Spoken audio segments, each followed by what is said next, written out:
Merci d'avoir accepté l'invitation de Floris TV. Ce soir, donc, on va parler d'une situation qui inquiète et qui interpelle tout un pays. À Yaoundé, comme dans plusieurs villes du Cameroun, hein, entre insalubrité grandissante, routes fortement dégradées et projets de démolition qui menacent des milliers de familles, Jacques Bertrand Mang va nous en parler. On va parler du quartier Bois des Singes. Il y a ici une crise qui est à la fois sanitaire, sociale et environnementale. On est à quelques semaines de la visite du pape. On a des travaux qui sont en cours, qui sont accélérés, parfois dans la précipitation.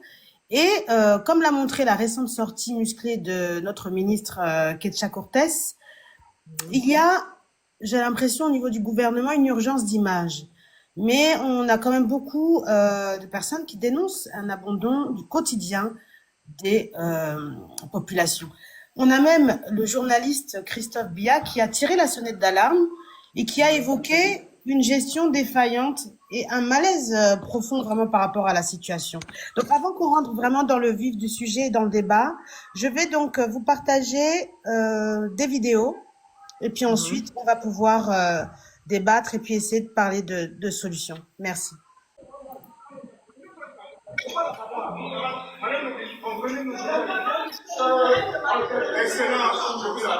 Est-ce que tu peux alors agrandir ça pour qu'on voit plus? ACB, tu peux m'agrandir, s'il te plaît.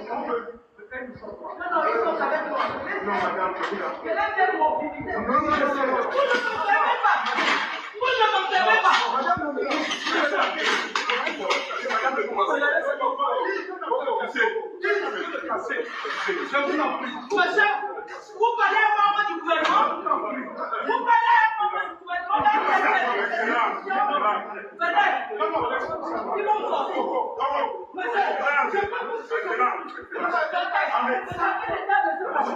Ils vont parler à l'État. Moi, c'est les autres. La discipline qui a votre c'est rien d'autre.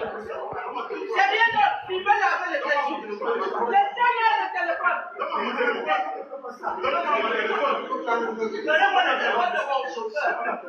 Alors, laissez le téléphone. Allons travailler. Je vous amène sur le chantier. Voilà, on dit que quoi? Mais parce que l'État a changé, c'est quoi? Qui vous trompe? Qui vous trompe? Qui vous a trompé? Regardez même l'État de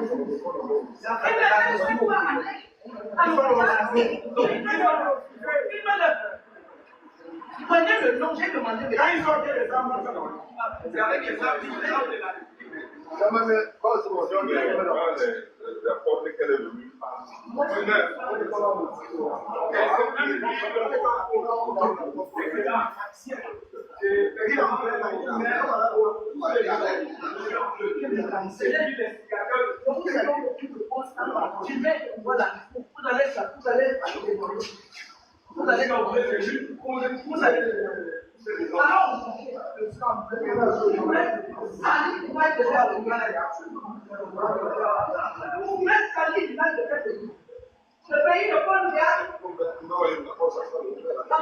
On ne veut pas voir.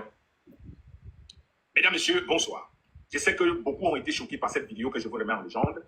Cette vidéo qui a choqué plus d'un. Parce que quand on a un peu d'amour pour le Cameroun, on ne veut pas voir un précédent. Je vais arriver à la question que je m'apprête à dire. Je vais commencer par faire un préalable. Je travaille à la rédaction centrale de Média Fake News. Et je fais partie des 2 Camerounais qui ont cette rédaction. Nous sommes 8 nationalités représentées.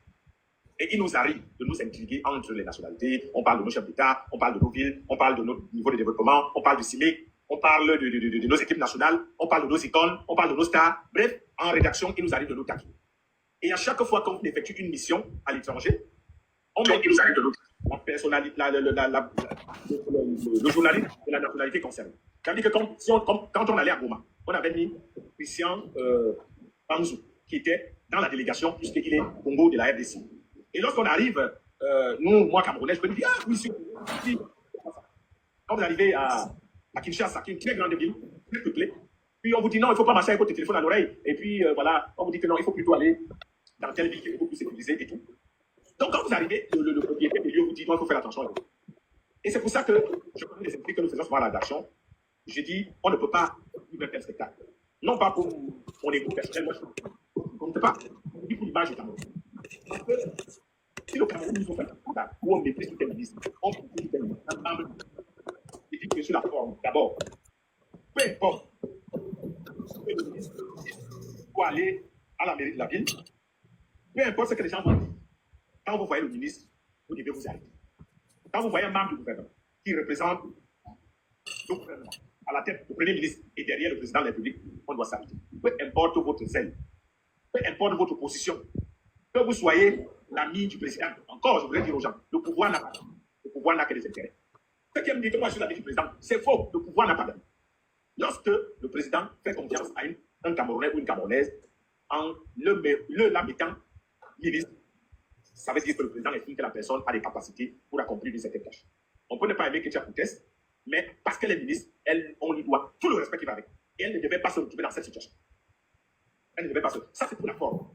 J'ai dit que pour la forme, un ministre ne doit pas être... Il dit donc que tous les maires de Yaoundé, ils sont 8 voyages. Ils vont à Brésil, ils vont à Toronto, ils vont à Bâle, ils vont à Paris, ils vont à Londres, ils vont à Abidjan, ils vont à Dakar. Ils voient comment les villes sont propres. Les gens là ne font pas la chose. Et puis, on vous a dit que les affaires que les gens ramassent les ordures, partent les verser où ça colle flou, c'est où là. C'est dépassé. Aujourd'hui, on recycle les ordures. Et il y a des membres de la diaspora, notre diaspora, la diaspora parle ceux qui aboient dans la rue, une diaspora sérieuse, qui ont déjà fait des propositions d'aider le Cameroun à recycler ses ordures. Pour qu'on n'arrive plus à la crise des ordures. On a l'impression que les gens font exprès de laisser la ville comme elle est. Je disais encore dans une vidéo ici qu'on ne peut pas avoir un problème d'ordures au XXIe siècle. C'est un sous-problème. Parce qu'il y a des solutions.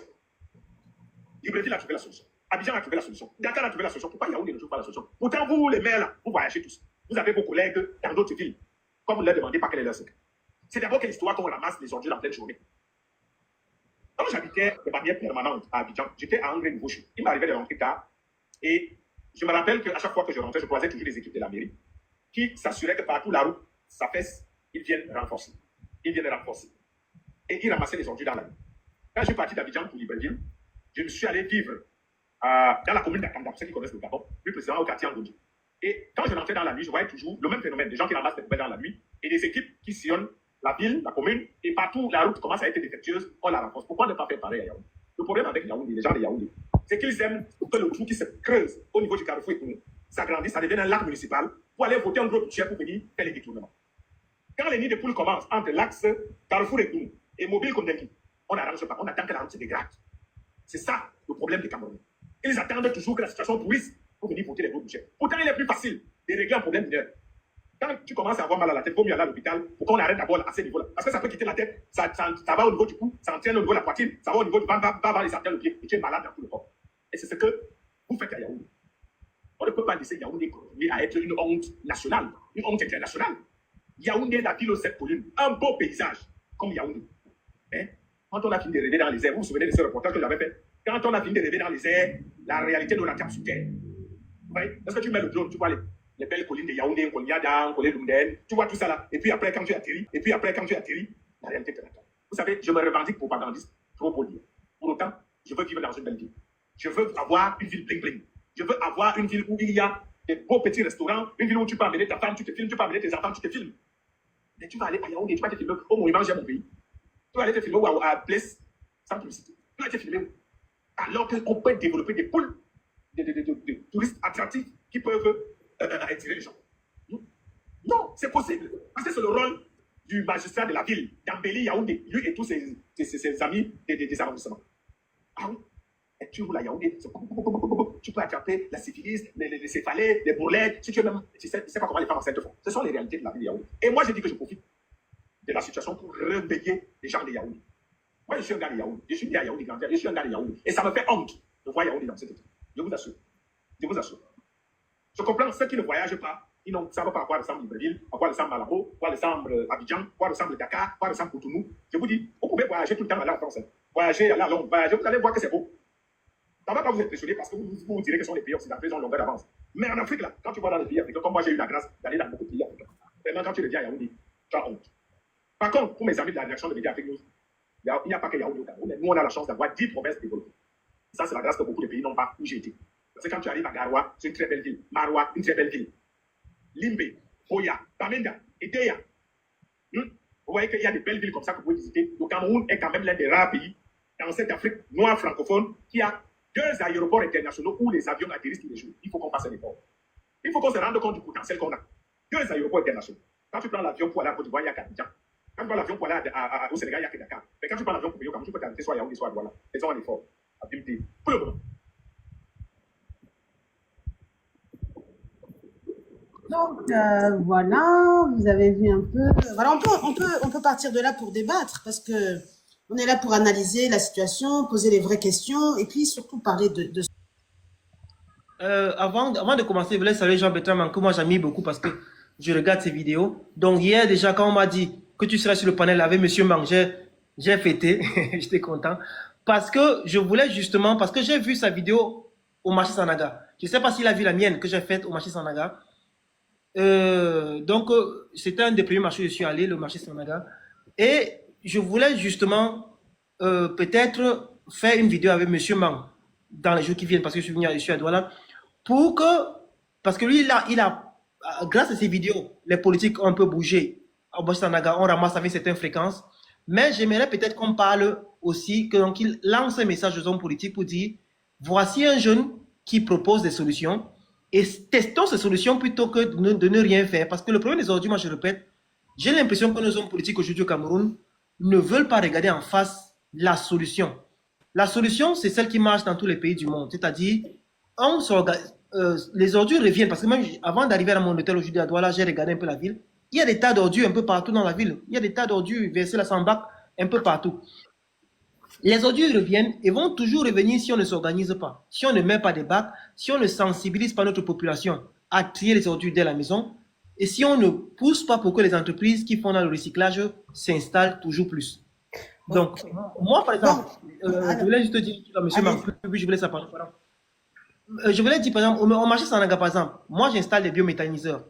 Au marché Sanaga qui est le plus grand marché de vivres frais de Douala, on produit des tonnes et des tonnes entières de déchets organiques chaque jour.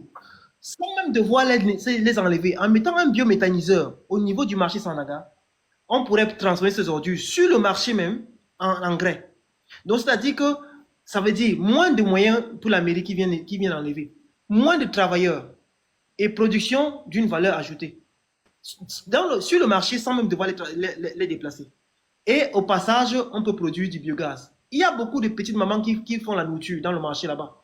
On pourrait faire tout un système de tuyauterie et le biogaz pourrait être utilisé partiellement plutôt que d'utiliser les bonbons de gaz. Donc, c'est un peu ça mon message. Ok.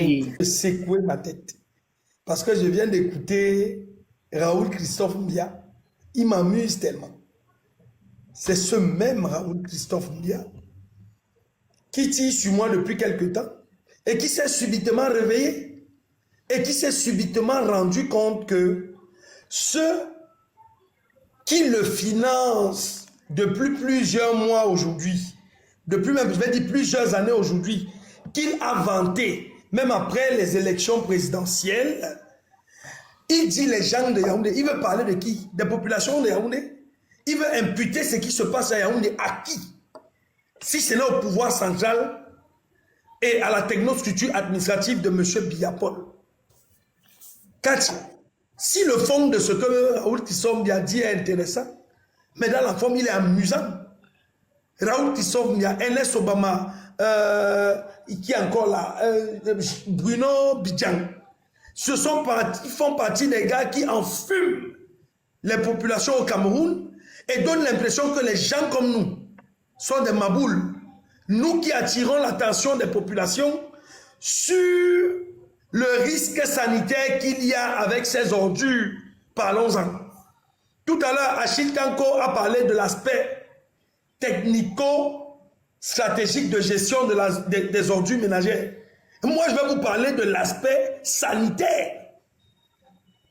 La ville de Douala est une ville qui est marécageuse. Ne l'oubliez pas. La ville de Douala est une ville qui est sableuse. Ne l'oubliez pas.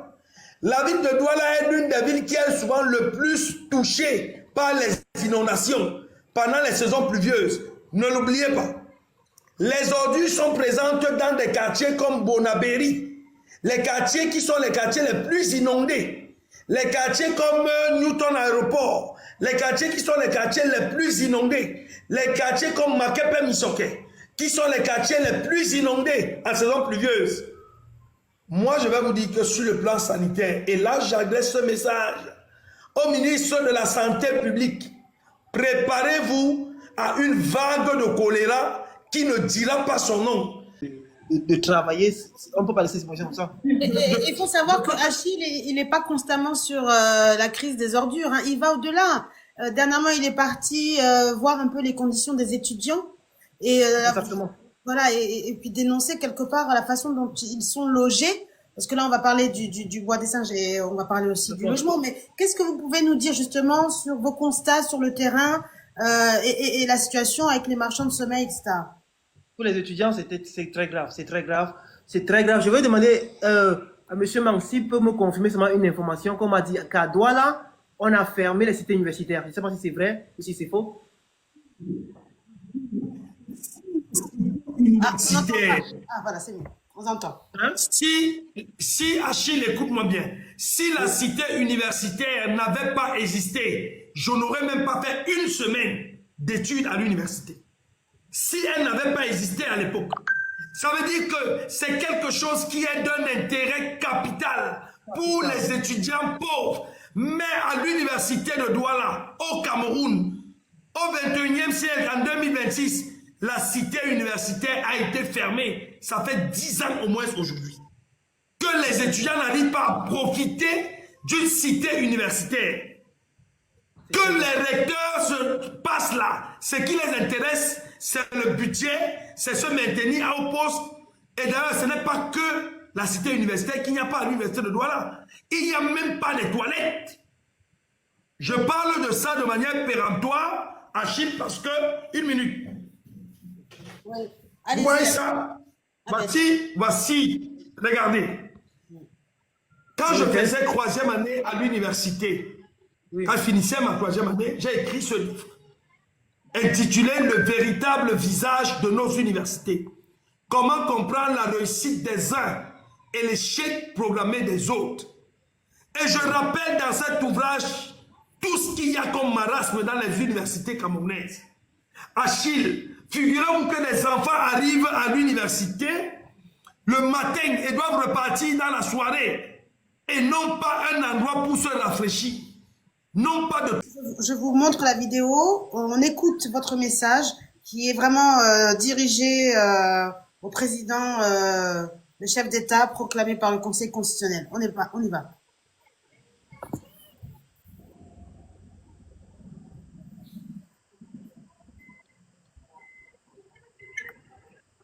Puis, bonjour à tous. Je suis Jacques Bertrand Man. Je suis au Bois des Singes. Ce matin, je suis avec les populations du Bois des Singes. Nous sommes au quartier Bois des Singes avec femmes, enfants, jeunes et vieillards. Voici le quartier qu'on veut casser. Un quartier de 125 000 âmes qui est à perte de vue. Voici le quartier que 4 individus de la République ont décidé d'acheter et ont d'ailleurs déjà acheté. Je suis avec les parents de ce quartier. Nous voulons adresser un message au président de la République, le président Paul Biya, président désigné par le Conseil constitutionnel. Alors, monsieur le président de la République, si tant est que vous êtes encore président de la République, si tant est que vous assurez la souveraineté de l'État, si tant est que vous assurez le bien-être, si tant est que vous êtes le garant des institutions camerounaises, si tant est que vous êtes le père de la nation, si tant est que vous êtes le premier citoyen camerounais, voici vos frères, voici vos enfants. Et vous voulez laisser, peut-être parce que vous les avez nommés pour certains, sous-préfets, ou d'autres, vous avez facilité le fait qu'ils soient des faux hommes d'affaires avec un argent qu'ils ne peuvent pas produire et prouver si tant est qu'ils peuvent acheter un quartier, tout un quartier de 120 000 âmes. Ce qui les intéresse, c'est leur strapontin. Ils ont fermé la cité universitaire depuis plus de 10 ans aujourd'hui. Nous étions les derniers. Pourquoi les fermer? Cité universitaire. Pourquoi on ferme les cités universitaires? Je vous explique pourquoi. Takia et Tchaka. Tchaka, je t'explique pourquoi la cité universitaire de Douala est fermée. Okay. Elle est fermée depuis plus de 10 ans parce que le recteur Bruno Bokola Ebe de l'époque avait lancé la réflexion de la cité et avait octroyé le marché à un de ses proches. Son proche, qui avait eu le marché, a détourné de l'argent et le recteur de l'époque ne voulait pas donner le marché à quelqu'un d'autre. Celui qui est arrivé a également fait la même chose. Son suivant a fait la même chose. La seule personne comme recteur qui n'a pas participé jusqu'ici à cette histoire de réflexion de la cité universitaire, c'est le recteur actuel. Magloire Ondoa, pas pour dire que lui aussi est un ange, mais pour dire que tout cela, c'est l'intérêt personnel. Les passations de marché. Ils donnent des marchés à des entreprises fictives parce qu'ils doivent se faire de l'argent. Voilà le problème de la cité universitaire de Douala, qui a été construit avec les normes. Moi, j'ai habité. Je vous dis, Achille Tango, que mes parents n'avaient pas de quoi me payer le transport pour quitter de Newton Aéroport, pour arriver à Ange Raphaël. Il faut 700 minimum. Aller-retour et tout, 1000 francs au moins. Mes parents n'avaient pas ces moyens-là. J'ai pu faire mon parcours et je n'étais pas le seul. J'ai pu le faire avec mes autres camarades de classe que je peux citer ici, les Salésiens Ségric, on a JB Bienvenu, Bilon. Nous n'avons pu le faire parce qu'on a eu la chance d'avoir une place à la cité universitaire. Et que je veux même rendre hommage à un professeur, le professeur Ekodek, qui à l'époque était l'oncle de mon camarade de classe, Salésien Ségric. Parce que la première année à la cité universitaire, il fallait, pour avoir la place, nous on était en première année, il fallait être un mastodonte. Alors c'est cet oncle de mon camarade là qui a réussi à me donner une place parce que j'étais leader estudiantin. Institutionnalisé. Ça veut dire que si vous décidez d'accepter que nous soyons dans le non-droit, dans l'état de nature, si vous décidez d'accepter que nous soyons dans une république bananière, si vous décidez d'accepter que les droits de l'homme soient bafoués, parce que l'organisation de l'Union des mondes, ou alors de l'ONU, l'Organisation nationale de cette institution-là, l'ONU, prévoit que vous, monsieur le président de la République, du haut de votre statut de garant de l'État, vous devez nous assurer à tous, que nous soyons francophones ou anglophones, vous devez nous assurer un logement décent. Nous avons le droit au logement. Mais maintenant que les gens, dans un contexte de précarité, se sont battus pour construire leur petite bâtisse, et que vos administratifs se sont mis en selle pour détruire ce que, ardemment, ce que difficilement, des gens ont construit pendant des années. Alors, monsieur le président de la République, il ne s'agit plus ici de chercher à s'accaparer de votre pouvoir en tant que président. Mais il s'agit ici d'un instinct de suivi. Et dans le cas de l'instinct de suivi, tout est possible. Si les gens viennent ici, au bois des singes, il y aura plus de morts que de vivants. Parce que ce sera l'institutionnalisation de la sauvagerie. Et vous serez responsable de tout ce qui arrivera. Je voulais vous laisser ce message ce matin en vous disant que la révolution tranquille n'est pas un parti politique. La révolution tranquille n'est pas un mouvement de coup d'État. La révolution tranquille est une organisation sociale, politique, qui vise à apporter une alternative crédible au pouvoir que vous dirigez mal depuis des années. Alors, monsieur le président de la République, vous avez une possibilité de vous racheter en laissant les populations et les maisons du bois des singes tranquilles. Ceci n'est pas un ultimatum parce que nous n'avons pas qualité à vous donner un ultimatum. Ok, alors, Achille, qu'est-ce que ça vous inspire tout ça? Qu'est-ce que... Aujourd'hui, la majorité des gens n'ont aucune idée.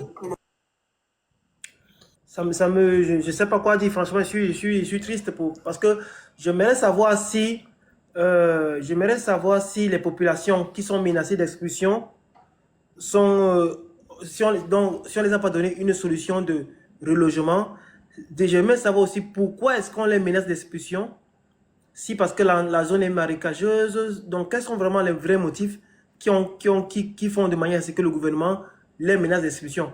Mais je sais qu'il faut quand même aussi, on peut pas expulser, c'est plus de 100 000 personnes que j'ai suivies, c'est vraiment beaucoup, sans les donner une solution de relogement. Imaginez 100 000 personnes dans la rue à Douala, mais c'est une crise humanitaire, c'est pas possible.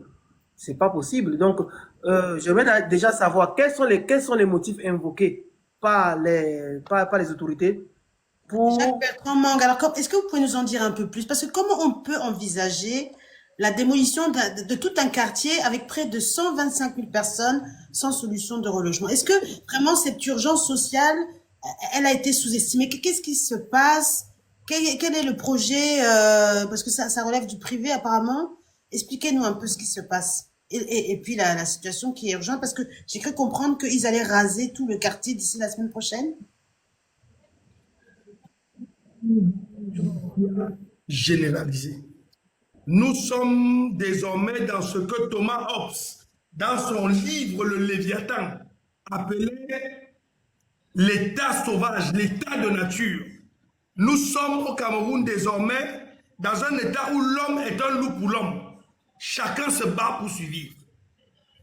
Ce qui s'est passé au Bois des Seigneurs, c'est que 4 individus, 4, parmi lesquels un ancien sous-préfet de Douala, deuxième, disent avoir acquis ce terrain et en sont les propriétaires.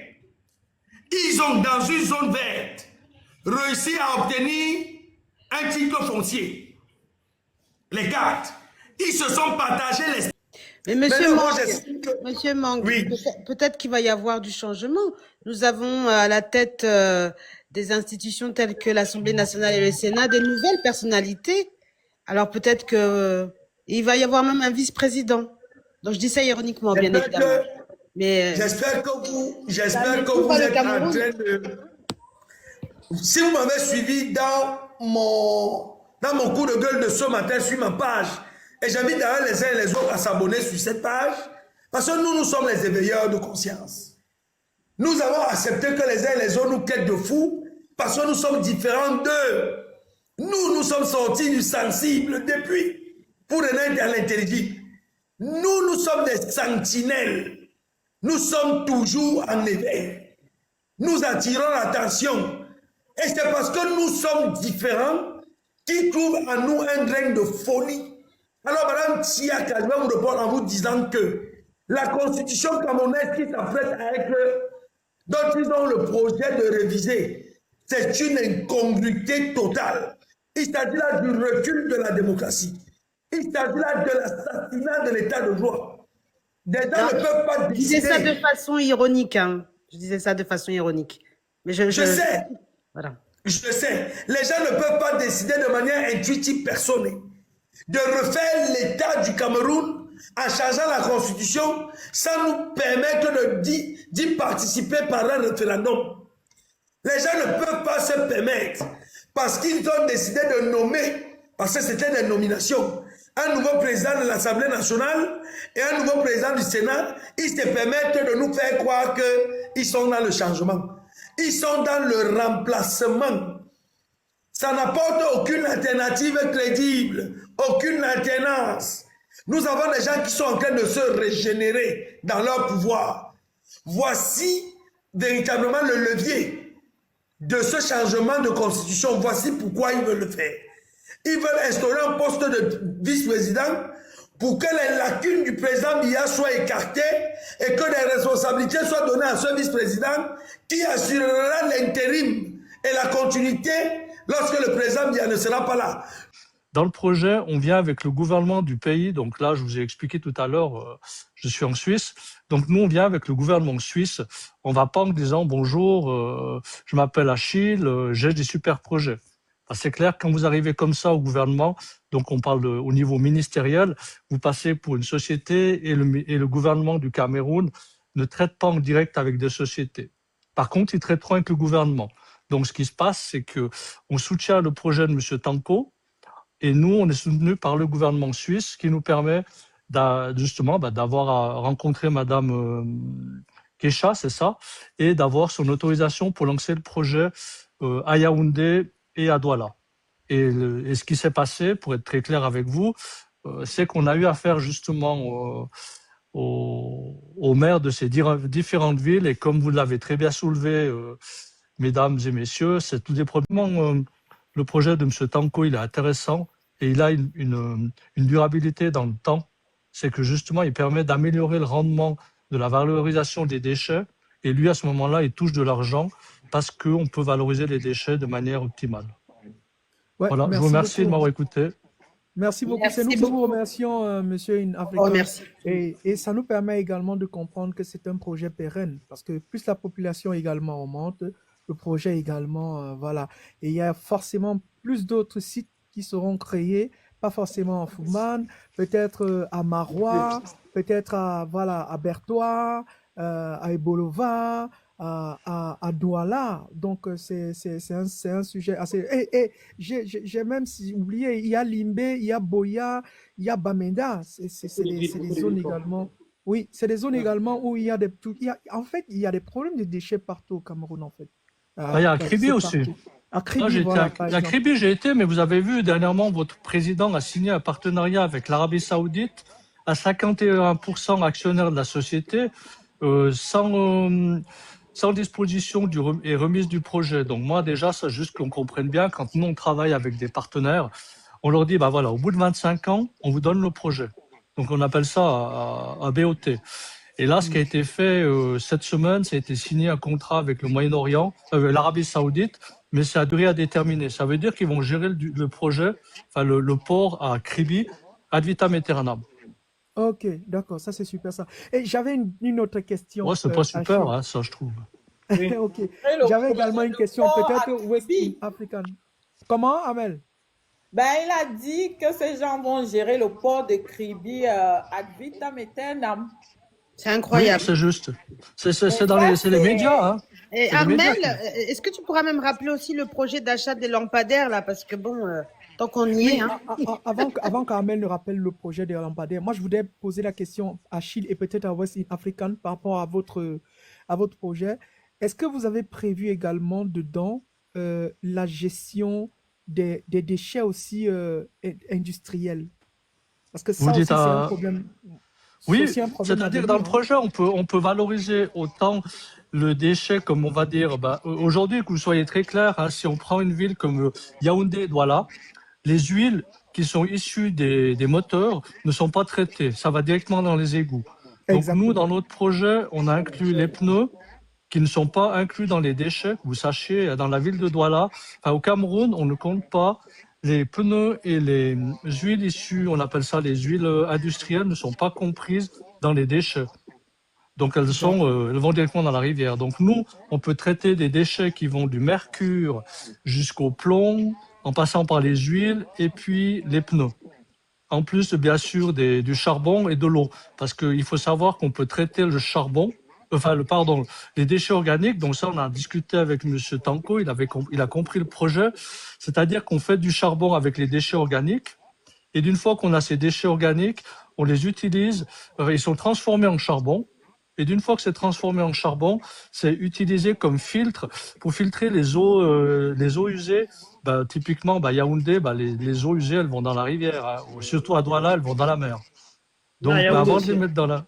Bonsoir, monsieur Bertrand Manque. Vraiment, mes encouragements pour tout le travail que vous faites. Parfois, j'ai peur qu'on vous amène en prison. Ouais. Parfois, j'ai peur. Il y a des moments, je dis, est-ce qu'il est vraiment au Cameroun ou pas? Non, il est là-bas. Il mène des combats. Bonsoir et merci pour ces encouragements. Vous êtes une personne que je vois à distance. Vous êtes une personne que je regarde sur les réseaux. Et après, j'ai appris une fois que vous étiez dans des démêlés avec la justice au Cameroun. Quelque chose Oui, de ce j'étais même genre. en prison, ouais. Oui, bien vu. Parce que nous sommes dans un pays qui ne respecte pas les procédures et tout ça.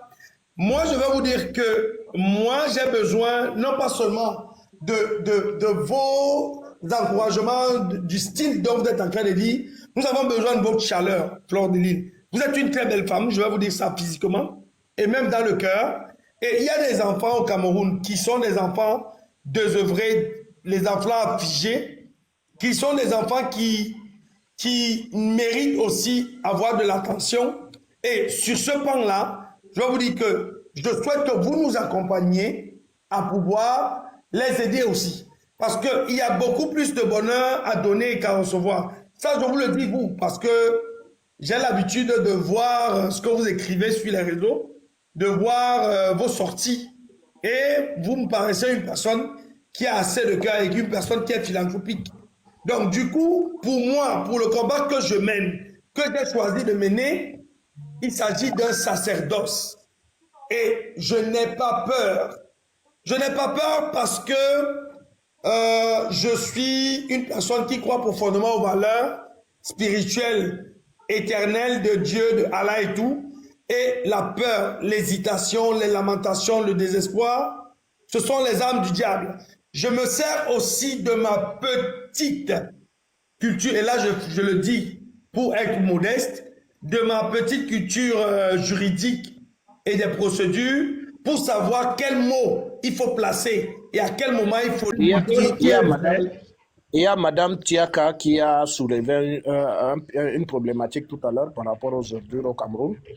Et je suis content, je suis conforté déjà. C'est un sujet qui fait les choux gras tous ces derniers temps-ci. Mais moi, je dis que nous fonctionnons au Cameroun comme un ONH. Aujourd'hui, partout dans le monde, nous savons que l'économie est devenue circulaire. C'est-à-dire, rien ne se perd, tout se recycle. Voilà. Exactement. Avec le projet de ce jeune homme-ci, nous avons une forte potentialité de faire recycler les ordures ménagères. Oui, ça que va nous créer avons. des richesses. Oui, ça crée des richesses. Et on a même encore la possibilité d'être Pardon, accompagné par monsieur des Achille, organismes désolé, est-ce que tu es passé dans les chaînes de télé, peut-être Canal 2, la CATV? Disons que, non, je ne suis pas passé encore à cette télévision. Non, mais il y a Equinox. Equinox m'a appelé. Equinox voulait venir faire un reportage dans mes ateliers vendredi, mais c'était la fête de Ramadan. Donc, on s'est dit que, bon, comme c'est la fête de Ramadan, on va s'ajourner lundi. Donc, c'est demain. Non, il faut médiatiser. C'est très important de médiatiser. Donc, c'est demain qu'on va fixer la date avec Equinox qui vont venir dans mes ateliers à Yaoundé, faire des vidéos, faire un reportage sur les bacs ordures. Oui, donc, il faut aussi prendre la CATV, il faut vraiment médiatiser. Ouais, non, oui, ça, donc, pas Facebook, c'est quoi? Moi, je ne sais pas utiliser TikTok. C'est quoi votre page? Est-ce qu'Achille a une page Facebook? Est-ce qu'Achille a une page Facebook? Facebook, j'ai une page Facebook, mais que je n'utilise pas vraiment parce que je ne sais pas. TikTok, je suis tellement passionné par TikTok. Ah, non, il faut également, parce que les Camerounais au Cameroun sont beaucoup plus sur Facebook. Et puis, je vais te conseiller également de contacter, pourquoi pas, quelqu'un comme Zumento, qui peut également te donner de la lumière. Ouais, je vous passe rapidement le clip où il présente son projet. Attendez, je vous montre. Vous allez avoir un petit aperçu. Vraiment beaucoup. Canal 2 ne demande pas 300 000. Canal 2 ne demande pas 300 000, c'est vrai, parce que c'est ma collaboratrice qui écrit. C'est ce qu'ils nous ont demandé. Waouh, c'est magnifique. Les gens ont dit que ça ne peut pas contenir beaucoup. Mais là, l'image, je peux voir un peu quel... Je suis à Yaoundé, je suis à Chistanko. Je construis des bacs pour vivre. Les gars sont incassables. Les gens ont dit que ça ne peut pas contenir beaucoup. Mais là, l'image, je peux voir un peu quelle la continence un bac. Nous sommes dans la zombification. Mais j'ai vu que quelqu'un a lancé un projet des bacs. Je ne sais pas si c'est le monsieur Achille. C'est vous qui avez lancé le projet des bacs verts rouges. Waouh, c'est magnifique, hein? Wow. Merci. Et il a besoin d'accompagnement, Flore. Il a besoin d'accompagnement. J'ai besoin, peut-être pas d'accompagnement, peut-être même de visibilité. Donc, mais il est où? Il est dans quel pays? Non, je suis à Yaoundé. Tu es au Cameroun? Oui. Ah, donc, je besoin de le faire parce que les Camerounais, là... il est rentré. Non, j'étais en Italie jusqu'à il y a 4 mois. Donc, je suis rentré et j'ai fait ça.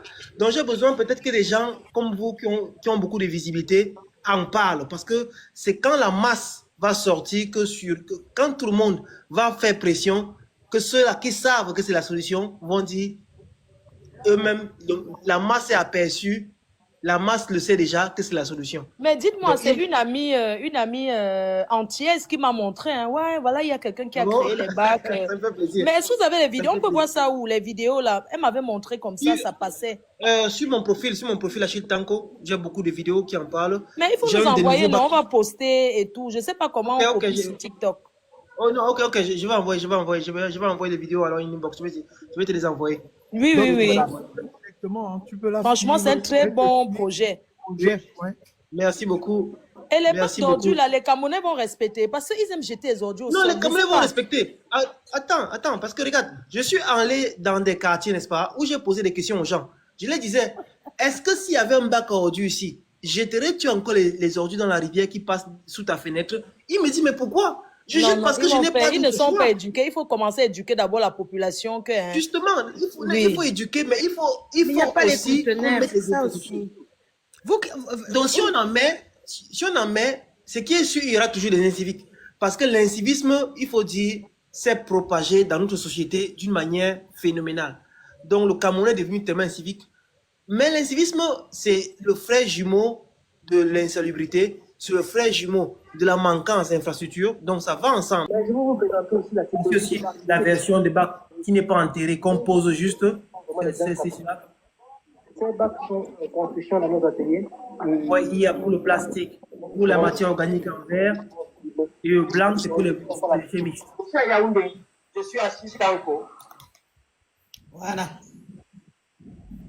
Est-ce que tu fais ça pour les privés, pour un immeuble au Cameroun privé? On peut déposer dans un immeuble privé, bien sûr, mais après, il faut que l'immeuble puisse le vider. Parce que je viens aussi d'appeler un truc.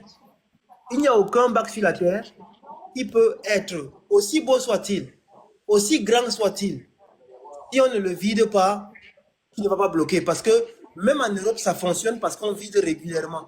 Donc, au Cameroun, on a deux problèmes. Il manque des bacs ordures, mais la fréquence de ramassage est très, très basse. Très, très basse. Donc, il faut d'abord qu'on travaille sur le premier maillon de la chaîne, qui est les bacs à ordures. Ensuite, on travaille sur la fréquence de ramassage. Mais les bacs à ordures, avant la fréquence de ramassage, il faut qu'on sensibilise beaucoup d'autres populations, on l'éduque.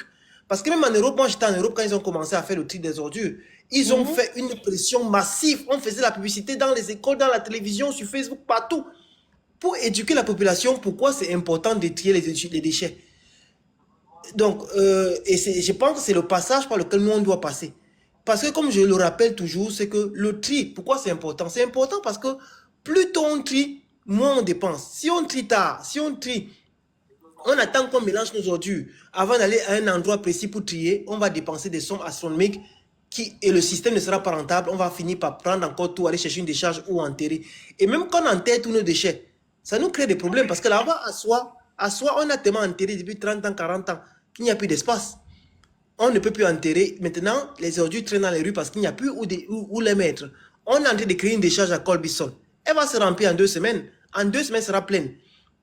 Donc, pour que ces situations ne se présentent plus, il faut qu'on trie, on recycle tout ce qu'on peut recycler et ça va aller. Parce que ce qu'on doit enfouir doit être vraiment 10% des ordures que nous produisons. West Africa a écrit que c'est un partenaire suisse qui a trouvé des potentiels, des personnes qui peuvent financer, qui peuvent même accompagner le projet des Suisses, mais il faut toujours l'accord. Il faut l'accord, hein. Moi, je vais t'expliquer. Il y a Laurent Faust, là, qui est, je ne sais pas, elle est maire. Elle a acheté les panneaux solaires pour mettre dans certains villages. Arrivé là-bas, ils ont refusé, hein. Alors qu'elle veut les donner l'éclairage. Ils ont dit non, on ne veut pas. Voilà. Donc tu peux ramener même les partenaires. Tant que le gouvernement n'est pas d'accord, ça ne passera pas. Ça ne passe pas. Tant qu'ils ne veulent pas. Les ont commencé à signaler le live. Tapotez, s'il vous plaît. Envoyez les cadeaux. Tapotez. Vous connaissez franchement ce pays. En 2019, nous sommes allés sur un constat. Nous avons fait un travail par rapport à la police municipale. Nous sommes allés voir le Mindevel. Nous sommes allés voir le MINAT. Et tout ça, on a pris le projet, on a transformé en décret présidentiel et on est allé déposer le projet au niveau de la NASLA. Aujourd'hui, c'est la NASLA qui forme la police municipale. Malgré tout ça, le résultat escompté n'est pas arrivé. Nous, qu'est-ce qu'on nous a donné? On nous a dit, OK, contentez-vous à être un partenaire technique de la NASLA. Lorsque la NASLA récupère, sélectionne les formateurs, vous allez quand même former certains modules. Regardez un pays où vous imaginez, vous trouvez, il y a un problème, vous proposez des solutions, vous travaillez, c'est toute une équipe qui travaille dessus. Vous faites la proposition, mais demain on récupère ça, on vous met de côté. C'est de ça qu'il est question. C'est pourquoi je lui dis, et la deuxième des choses, quelqu'un lui a demandé de passer par les lobbying pour pouvoir obtenir, conforter certains investisseurs. Moi, je te déconseille, parce que le lobbying au Cameroun, c'est ça qui empêche les investisseurs à venir dans notre pays. Parce que le lobbying va spéculer sur le prix de ton projet et l'investisseur ne va pas voir le volet de rentabilité de ton projet. Voilà. Je vous raconte le lobbying, parce que quand tu fais un lobbying,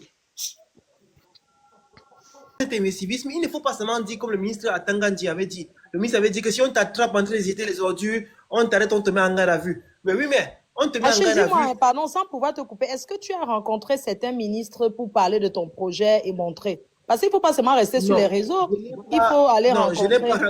Je n'ai pas rencontré des ministres parce que les ministres ne me calculent pas, ne me calculent même pas. Non, il ne faut pas dire ça. Attends.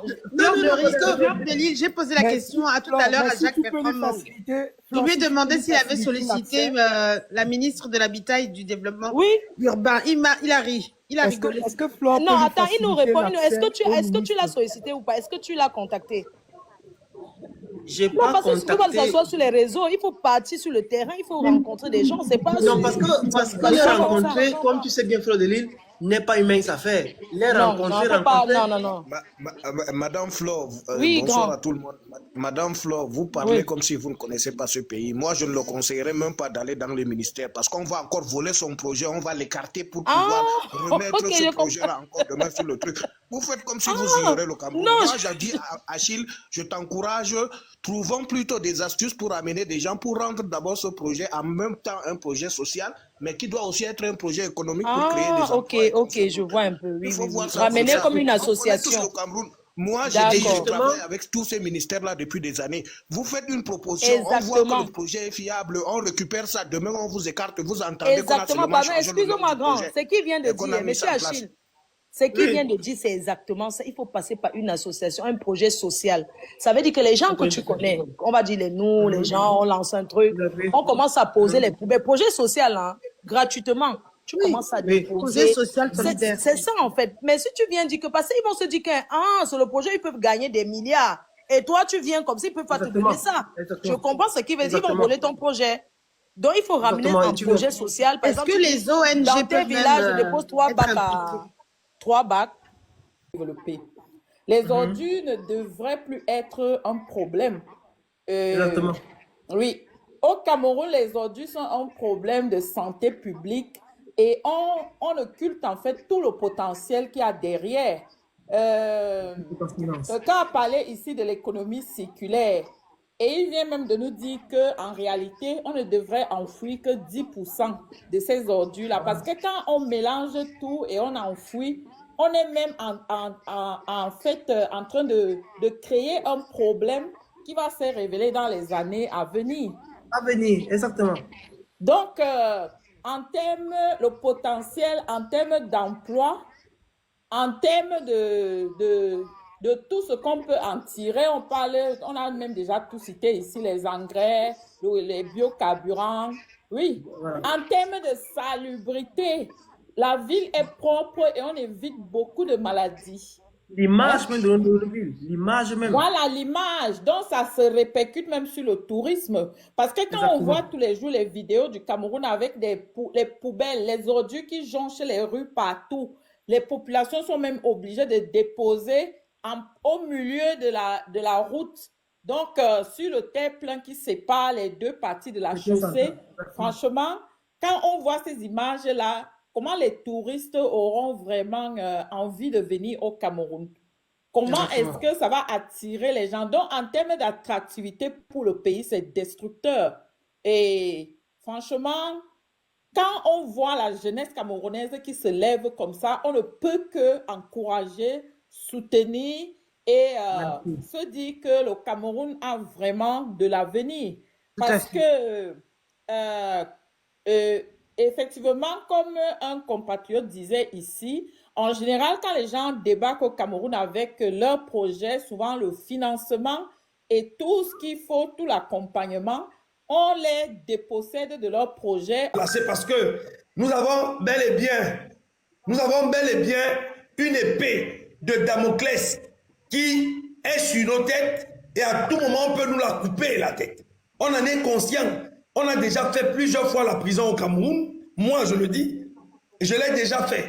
Donc, je sais qu'à tout moment, je peux être chopé et me retrouver au village de si je savais, comme disait le ministre de l'administration territoriale. Mais cela ne me freine nullement. Cela ne m'arrête pas parce que Flore de Lille, moi, je suis un fou. Je suis un fou de la République.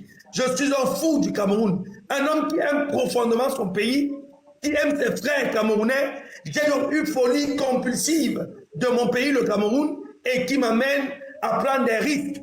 Parce que je me dis que si Oumiobe, si Oussene Afana, si Ernest Wandier, si les Charles Ateba-Yene, les Monseigneur Bala, les Anissé et Kane, s'ils n'avaient pas fait ce qu'ils ont fait, nous ne serons pas là aujourd'hui. Et que j'estime que nous avons un travail qui est un travail de passage et que les autres générations pourront peut-être profiter de ce que des jalons que nous sommes en train de planter aujourd'hui. C'est pour cela que nous sommes téméraires, nous sommes courageux et nous avons fait la ferme conviction que nous allons réussir dans notre projet. Vraiment. Merci, merci encore à tout le monde. Je suis fière, heureuse, hein, honorée. Voilà les vrais lives ou les vrais panels, hein, parce que les Camerounais sont trop dans le Congo, ça, des choses à débat qui ne servent à rien. Je pense que ça, ce sont vraiment les lives. Ils doivent venir écouter. C'est ici qui est important, en fait. Merci, le madame. Le reste, là, c'est le Congo, ça, de tous les jours, les choses qui ne servent à rien. Voilà, concernant les orphelins, vous n'avez pas forcément les orphelins, les dons. Moi, j'ai été au Cameroun avec plusieurs ONG. Moi-même, j'ai fait des dons. Ça fait très longtemps que je fais les dons. J'ai fait dans plusieurs villages là-bas. Et quand j'étais la dernière fois, j'étais en prison 5 heures de temps. Voilà, vous le dites souvent. Est-ce que c'est mort? Est-ce qu'on ne doit plus rêver au Cameroun?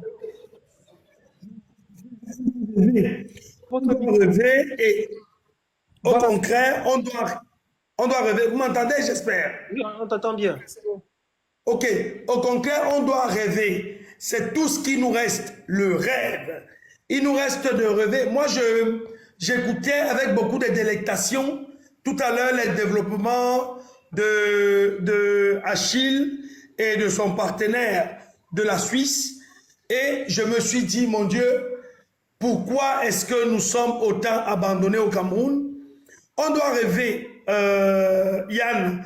On doit rêver parce que le Cameroun, il est grand, il est beau, il a beaucoup de fils et filles. Mais on doit aussi reconnaître que il y a une sorte de zombification, et j'insiste là-dessus, parce que, regardez comment est-ce que les schémas sont faits. Monsieur Achille Tanko et moi sommes là dans un combat. Ceux qui sont nos congénères, pour la plupart, sont ceux qui nous dénigrent sur les réseaux. Ils nous dénigrent. Comment est-ce que vous pouvez expliquer ça? Comment est-ce que pouvez-vous expliquer que des jeunes qui sont des lanceurs d'alerte, des jeunes qui sont des influenceurs, entre guillemets, ne nous accompagnent pas dans le combat dans lequel nous sommes? Celui tout au moins de la salubrité publique, celui tout au moins de la bonne gouvernance. Qu'est-ce qui explique ça? Ce qui explique ça, c'est le fait que le pouvoir central de Yaoundé, qui est le pouvoir central du RDPC, fait tout pour que les gens ne réfléchissent pas. Fait tout pour que les gens soient plongés dans ce que j'appelle la vie du poulet. Parce que lorsqu'on vous aura laissé réfléchir, vous allez comprendre que vous n'allez plus seulement vous limiter aux rêves, mais vous pouvez passer à des réalisations. C'est la raison pour laquelle il est important d'attirer l'attention des jeunes Camerounais et même des moins jeunes sur la révolution tranquille. Parce que ceux qui nous gouvernent n'ont plus les leviers de gouvernance, ne peuvent plus nous apporter l'alternative, ne peuvent plus nous apporter l'émergence. Tchaka, ton micro. Tiaka, Bon, les gars, bonne soirée, bonne soirée. bonne soirée. Bon, bah. Oui, je reprends les propos, je reprends les mots de Armel. On est de tout cœur avec vous. On vous remercie d'avoir accepté l'invitation du groupe Floris TV. Le Cameroun fait face à un défi majeur, hein, comme je vous disais tout à l'heure. Et voilà, il faudrait vraiment qu'on puisse repenser les priorités pour construire des villes plus propres, plus justes et plus humaines. Mais il n'y a que l'alternance qui pourra permettre d'y arriver. Donc, on espère le changement au Cameroun. Merci à nos invités, merci Achille, merci Jacques Bertrand Manque. Et puis, à bientôt, à un prochain live peut-être. Merci Anne, merci Armel. Prenez soin de vous. Merci Monsieur Manque. Prenez Bonne soin soirée. Merci.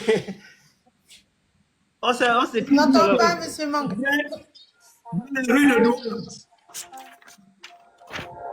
Ok, merci man. Merci. Bonne soirée tout le monde. Merci, bisous. If not forever, then just for tonight. Oh, give me all of you. Trust me, I know we'll be fine. We'll be fine. We'll be fine. And all of the light we're missing, all thanks to the sun's indifference. On limited time, it's hard to survive with Les no gars, c'est bon, non? On se repose, non? Ouais, c'est bon. Faut qu'on aille se reposer. Ça a été un bon live. On a eu la visite de Fleur de Lille, dis donc. Hein? On a eu la visite de Fleur de Lille. Oui, ça me donne la force. Je crois qu'il faudra souvent la faire venir un peu. Ouais, et elle a quand même indiqué que c'était un bon live, donc ça fait plaisir. Ouais. Elle a dit qu'on est sorti du Congo ça. Ouais. Non, c'est parce qu'elle ne connaît pas notre concept. Hein. Elle n'a jamais. Pourtant, j'ai son numéro. Hein. Merci Yann, en tout cas. Ouais, merci, Tiaka. Ça a donné de la force aussi. Allez, ciao, ciao. À plus.